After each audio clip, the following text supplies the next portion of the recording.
नमस्कार मित्रांनो, शेतकरी बांधवांसाठी अतिशय आनंदाची बातमी आहे। पीक विमा वाटप अनेक जिल्ह्यांमध्ये सुरू झाले आहे। तुम्हाला मिळाले असेल तर नक्की कमेंटमध्ये सांगा। मित्रांनो, काही जिल्ह्यात 80,000 रुपयापर्यंत पीक विमा मिळालेला आहे आणि कुठे 8 महिन्यापासून अजून लाभ मिळालेला नाही। त्याविषयी सविस्तरपणे माहिती आपण आजच्या या व्हिडिओमध्ये बघणार आहोत। मित्रांनो, जवळपास 29 जिल्ह्यात विमा वाटप सुरू झालेले आहे।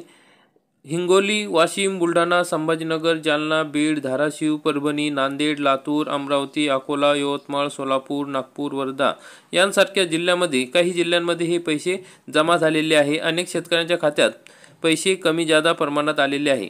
मग राज्यातील तब्बल 64 लाख शेतकऱ्यांना मोठा दिलासा या ठिकाणी मिळालेला आहे। त्यांच्या खात्यावर थेट 2,555 कोटी विमा नुकसान भरपाई जमा होणार आहे।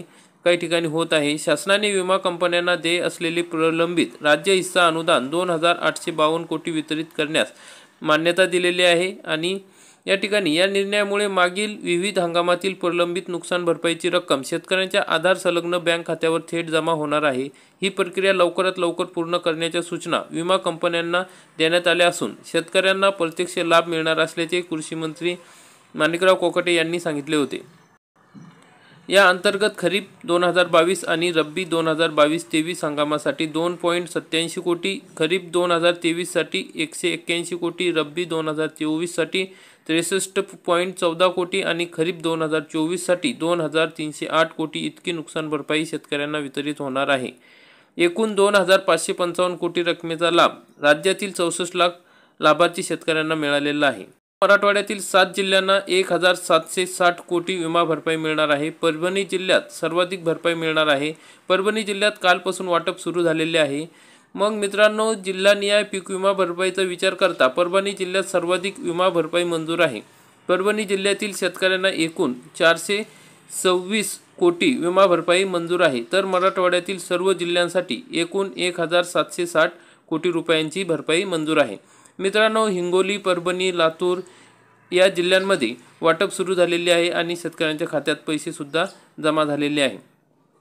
आपण या ठिकाणी बघू शकता की अनेक शेतकऱ्यांच्या खात्यात पैसे जमा झाले आहे। लातूरमध्ये जमा झाले आहे हेक्टरी 25,000 रुपये, हिंगोलीमध्ये जमा झाले आहे हेक्टरी 7,000 रुपये, तसेच परभणीमध्ये बघा 1 हेक्टर 6,960 रुपये।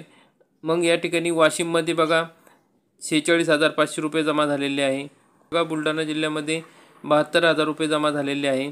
परभणीमध्ये मानवत तालुक्यामध्ये खरीप पीक विमा वाटप सुरू झालेले आहे। कापूस हेक्टरी 5,951, सोयाबीन 6,965 रुपये हेक्टरी जमा झाला आहे। ठाण्यामध्ये बघा रब्बी पीक विमा 2023 जमा झाले। अतिवृष्टी अनुदान 2024 हे सुद्धा जमा झालेले आहे।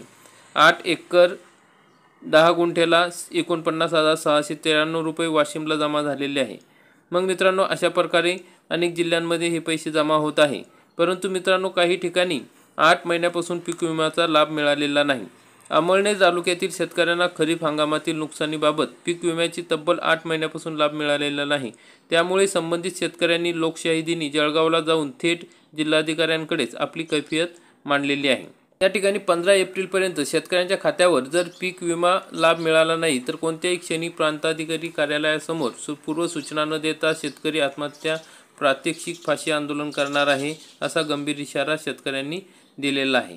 मग मित्रांनो, त्यानुसार आता या ठिकाणी पंचनामे झालेले होते, अतोनात नुकसान झालेले आहे, तरी या ठिकाणी शेतकऱ्यांना पीक विमा मिळालेला नाही। त्यामुळे आंदोलनाचा इशारा दिलेला आहे। खरीप हंगामातील नुकसानग्रस्त शेतकऱ्यांना 75% नुकसानीचे प्रति हेक्टरी 28,000 रुपये पीक विमा नुकसान भरपाई 15 एप्रिलपर्यंत शेतकऱ्यांच्या बँक खात्यावर जमा करण्याचे सक्त आदेश ओरिएंटल इन्शुरन्स कंपनीला द्यावेत, अन्यथा शेतकरी कोणतीही पूर्वसूचना न देता अमळनेर येथील प्रांत अधिकारी कार्यालयात शेतकरी आत्महत्या, प्रात्यक्षिक, फाशी आंदोलन करतील, असे या ठिकाणी दिलेले आहे। याला संबंधित पीक विमा कंपनी, शासन, प्रशासन सर्वस्वी जबाबदार असेल, असा इशारा या ठिकाणी देण्यात आलेला आहे। अनेक शेतकऱ्यांनी त्या निवेदनावर सह्या केलेल्या आहे। मित्रांनो, कंपनीकडून हा पीक विमा देताना टाळाटाळ होत आहे। शेतकऱ्यांनी दिलेल्या माहितीनुसार मागील वर्षी देखील ओरिएंटल इन्शुरन्स कंपनीने विम्याचे लाभ देण्यास टाळाटाळ केली होती। त्यामुळे शेतकऱ्यांनी थेट दिल्ली येथील कार्यालयापर्यंत अपील केले होते। यात विमा कंपनीने केलेले खोटे दावे उघड झाल्यानंतर मागील वर्षी कंपनीला विम्याचा लाभ देणे भाग पडले होते। यंदाही असाच प्रकार कंपनीकडून केला जात असल्याने शेतकऱ्यांमधून तीव्र नाराजी व्यक्त करण्यात आली आहे। त्यामुळे जिल्हाधिकारी या संदर्भात काय भूमिका घेतात याकडे शेतकऱ्यांचे लक्ष लागले आहे। तर मित्रांनो, अशा प्रकारे आता सर्व जिल्ह्यांमध्ये हे पैसे जमा होण्यास सुरुवात झालेली आहे। काही जिल्ह्यांमध्ये आता वाटप सुरू झालेले आहे, तर काही जिल्ह्यामध्ये या आठवड्यात किंवा पुढील आठवड्यात हे पैसे 100% जमा होणार आहे। कारण की सरकारने सर्व कंपन्यांना पीक विम्याचे पैसेही त्यांच्या खात्यात वर्ग केलेले आहे। आता पीक विमा कंपन्यांकडून हे लवकरात लवकर शेतकऱ्यांच्या खात्यात मिळावे हीच अपेक्षा, म्हणजे शेतकऱ्यांना त्यांचे खते भरणे किंवा इतर कामांसाठी ते पैसे उपयोगाला येईल। तर मित्रांनो, अशा प्रकारे पीक विम्याबाबत महत्त्वाचे अपडेट आहे। जर आणखी काही माहिती मिळाली तर तुम्हाला नक्की या ठिकाणी सांगण्यात येईल। तरी चॅनलवरती नवीन असाल तर चॅनलला सबस्क्राईब करा, बेल आयकॉनला क्लिक करा। धन्यवाद।